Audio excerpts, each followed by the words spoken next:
Zidane Danny, Electro Ninja here, and welcome back to Electro Ninja's Lab. In today's video, I am giving you my review of My Hero Academia Heroes Rising one day early. Now, there is a reason for this, and the main reason is that my first part of this review is going to be spoiler-free, and the second part, which is the longer part, is going to have spoilers for a lot of stuff that has happened. And it's basically an explanation as to what this movie is and stuff like that. So let's start off with the beginning. This is for anyone who wants to know whether or not they should see the movie and stuff like that. Now, the first thing that you should know if you are planning to go see the movie, but you haven't 100% decided yet. First, ask yourself a question. Do you care about spoilers? If the answer is yes, I have another question for you, and we'll get to it in just a sec. But if it's not, if you don't really care too much about spoilers, then definitely go see the movie. It's really good. But if you do care about spoilers, I would suggest waiting. If you've watched all the anime up to the current point, I would say wait. The simple fact of the matter is that we all expected this movie to take place between the current season and next season. But in actuality, it is going to be taking place in between two arcs, kind of in the next season. What exactly do I mean? Basically, for those of you who haven't read the manga,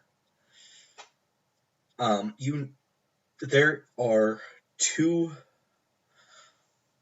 there are two arcs that are coming up that are going to be going on next season that both kind of have something to relate to what is currently happening, what happened in the movie.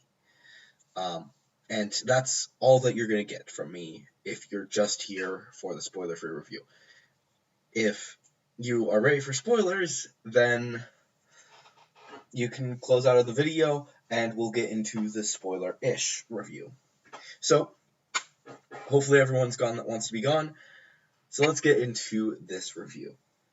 So, first off, like I said, there are a lot of spoilers in the movie. However, a lot of them are kind of minor spoilers that really don't matter too much. You can go see the movie without getting too spoiled. I went with a friend who happens to also be the one who is doing the artwork, and I'm not going to be revealing who that is today, but the person who is doing the artwork for my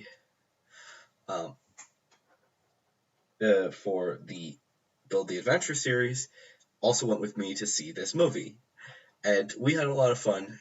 She has not yet seen all of the current season, and she also is not caught up with the manga. But she still enjoyed it to the point where she actually agreed with me that it was better than the original, than the first movie. There's a lot else with that, but that's the important thing to be aware of. It was good enough where it's not necessarily too spoilery, but there are spoilers in it. So let's actually start with the first spoiler of the movie. That all of the characters have their licenses, basically their hero licenses. Now, for those of you who are not well versed in the manga, you may be thinking, oh, Todoroki and Bakugo are going to get their licenses at the end of this season. That's not true. In actuality, they just got their licenses in Volume 23. That is the furthest spoiler-ish thing there is, kind of. And that's a pretty major one. And we all expect that they will be getting their licenses, but that's pretty big. And that's like the biggest one that we actually go into. We also get to see Deku's gloves, which I actually do want to bring up because of the fact that the gloves are a very important part of the current arc in the anime, and soon we're actually going to be seeing them be revealed either in the next episode or the episode afterwards. The exact details aren't completely clear, but they will be revealed soon, so look forward to that. But yeah, currently they have not been revealed, so take that how you will as well. So yeah, they actually did not actually go into as many spoilers though as I was expecting. They do talk a little bit about how he has multiple quirks within him. Basically, the reason that the main bad guy isn't able to steal Deku's quirk is because he has the 6 other quirks. And needless to say, there are some really awesome quirks, and I'm pretty sure you guys are going to love seeing them. But the fact of the matter is that Deku does know that he has these quirks. And actually, so does the rest of his class. They do have some idea that Deku has these quirks at this current time, if it is in the placement where I actually believe it to be. They know about Black Whip, which I've talked about in previous videos, and that is currently the only one that is widely known. But Deku does know that he will be receiving the other ones soon. And that's pretty much it. There are a few other spoilers for the villain arc that is currently going on, but most of it is pretty minor. Basically, we get to see Shigaraki and the other villains basically doing some things with the Doctor, who has not yet been connected very well with them in the actual anime. But in the manga, they've already met him, and what happens at the beginning where they release the villain into the world, that is probably, if I'm to actually if I was a betting person, I would say that it's happening now. But the exact details are a little unclear in the anime, not in the manga. And the end of the movie, I am kind of leaning towards that it's somewhere around what is currently happening in the manga. I'm actually leaning more towards the fact that this is at the end of the current arc because of the fact that there's a lot of stuff that's going on. But yeah, that's pretty much all of the spoilers. But let's talk about the movie actually. First off, it is a fantastic movie. Actually gets to actually delve into a lot of the Hero Society aspects, especially running a hero agency. Basically, all of the students in UA, or at least Class 1A, are running their own Hero Society or Hero agency on a lone island. And it's actually really interesting because of the fact that it's actually something that is really important for this whole universe. The simple fact of the matter is that heroes don't just fight bad guys. No, they help people with other situations, taking use of their quirks for good. And that happens a lot in this. It's actually to the point where I would actually say that they are going to be taking more stuff from Vigilantes soon. Mostly because of the fact, if you have read Vigilantes, then you know that part of the whole idea of who these guys are is that they're helping people. They're not just using their quirks to fight evil, they're using them to help people in everyday situations.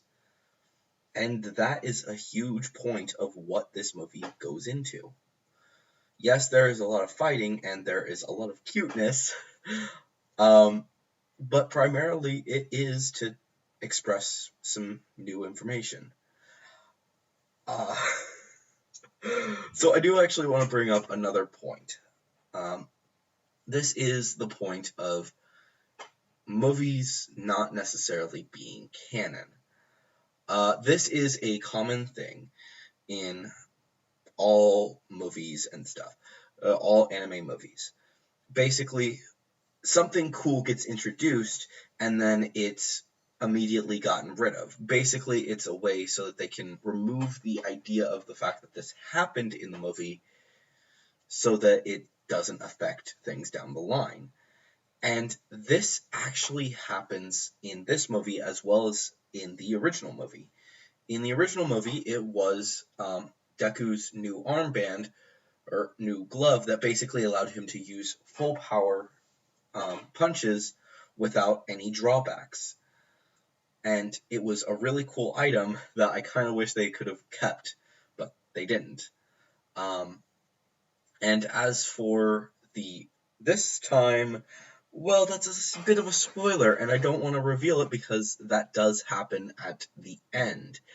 And honestly, it is a great moment, and I really hope that you guys will enjoy seeing that.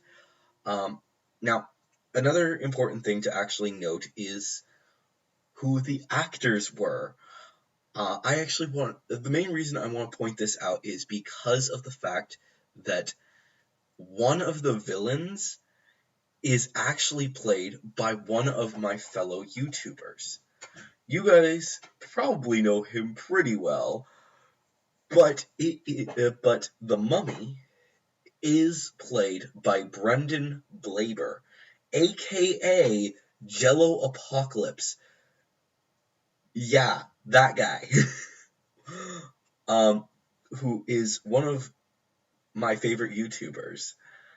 And he's also the creator of the amazing Epithet Erase that's over on Verve. And no, I'm not sponsored by them, but I kind of wish I was. The point is that he is a huge deal. The fact that we get to see him up on the screen is really awesome. It shows that YouTubers are honestly going to be able to move forward into other fields. YouTube is a stepping stone for all of us. And while we may continue to make videos and stuff, our true dreams are out there.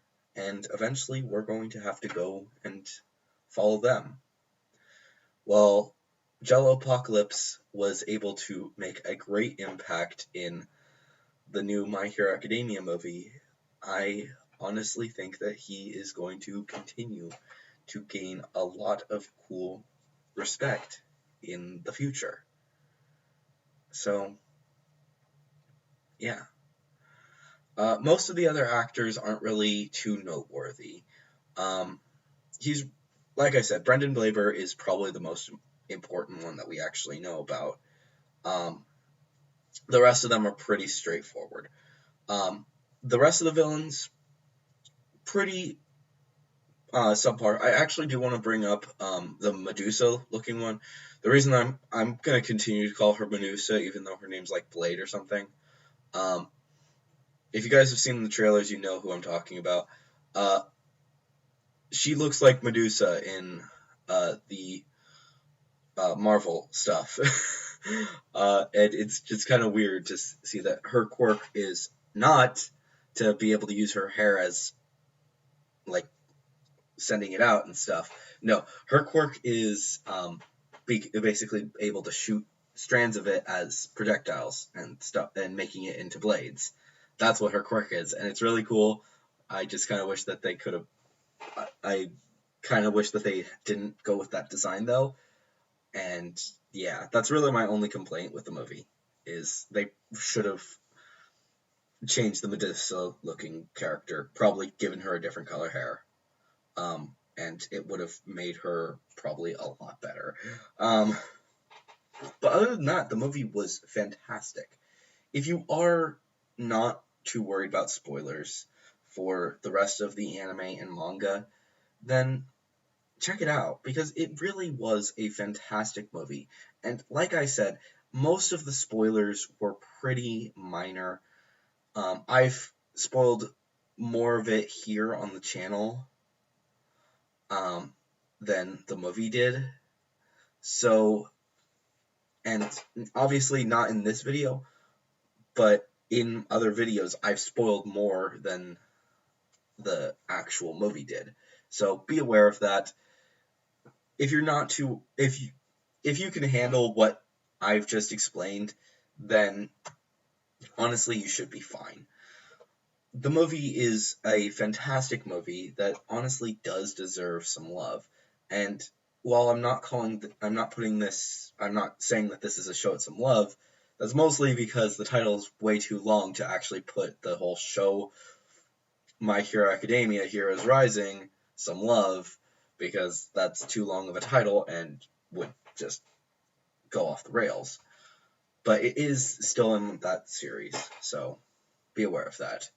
But yeah, honestly, I think you guys will enjoy the movie. It is a great watch, and if you are going to be one of those people who watch it dubbed like I did, then actually go do it, because it's actually way easier to get tickets for the dubbed than it is for the subbed. We had most of the theater was empty for the dub, so take that how you will. I don't know how insane it would be for other places, but this was the theater we went to is an expensive one. So yeah, that's probably part of the reason, but it was still pretty freaking good. So definitely go check out the movie, and let me know what you thought of the movie down in the comments below. Of course, try to keep your comments to not be spoilery, but let me know what you guys think of it. If you enjoyed this video, please leave a like. Of course, subscribe and ring that notification bell if you are new. Leave any theories, because I actually do want to talk about the movie in a theory video in the future, but I just don't really have too many theories to actually discuss right now. We'll see exactly what happens in the future, but yeah, definitely do leave your theories down in the comments below. And of course, make sure to put the hashtag theory review so I can talk about them in my theory review video, which is coming out very soon. But anyways, guys, let me know. Hopefully you've enjoyed this video. I have been Electro Ninja, and I will see you guys next time. But on.